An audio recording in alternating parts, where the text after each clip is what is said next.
Jurisdiction of the People, Part 2. Please note, especially that your state and county courts exist in a totally different jurisdiction than the state courts and their corporate franchises operating as county courts. You are operating on the land and soil, your state addressing the issues that impact the living American people and their assets. You are invoking and enforcing the public law, including the constitutions. They, the U.S. citizens, are operating in the foreign international jurisdiction of the sea as part of an incorporated territorial state franchise, or in the foreign global jurisdiction of the air as an incorporated municipal state franchise.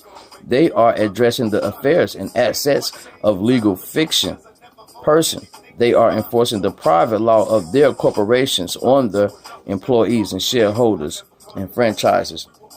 Do not make the mistake of thinking that their courts are your courts. They aren't. These foreign courts are, for the most part, occupying courthouses that you bought and paid for, but they are like a baseball team occupying a public ball field.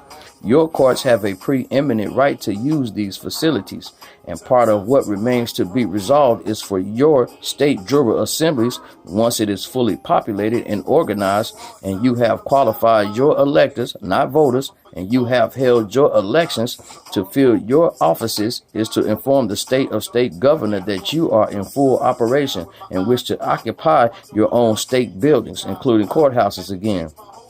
At first, there may be friction against this idea, but ultimately, the state courts and their personnel have no choice but to shift over and let you make use of the public facilities.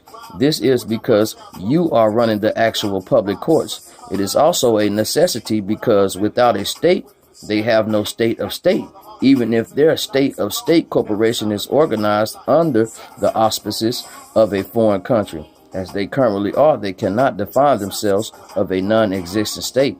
So they need you to maintain the land and soil jurisdiction states as much as you need them to honor and obey the provisions of the Constitution that authorizes their existence. As you form up your state and county courts and more people return to their birthright political status as Americans and relinquish gladly, for the most part, any presumed U.S. citizen, the courts you operate are again enabled to invoke jurisdiction over soil and land issues and to enforce the public law, including the provisions of the constitutions and their guarantees owed to the people of this country. With your courts operating and invoking jurisdiction, a situation like the nightmare that Bundy family went through over grazing rights cannot occur. Why? Because the BLM is only a caretaker of the soil and land resources of the western states. And the Bundys, assuming that they're declared their birthright political status, are recognizable as the actual landlords of the BLM works for.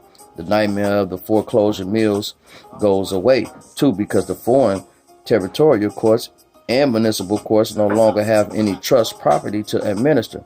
The land trust dissolves upon the arrival of the people back home on the land and soil of their states. All their personnel trusts held under false presumptions are also converted and reflagged as persons belonging to Americans, not U.S. citizens or citizens of the United States.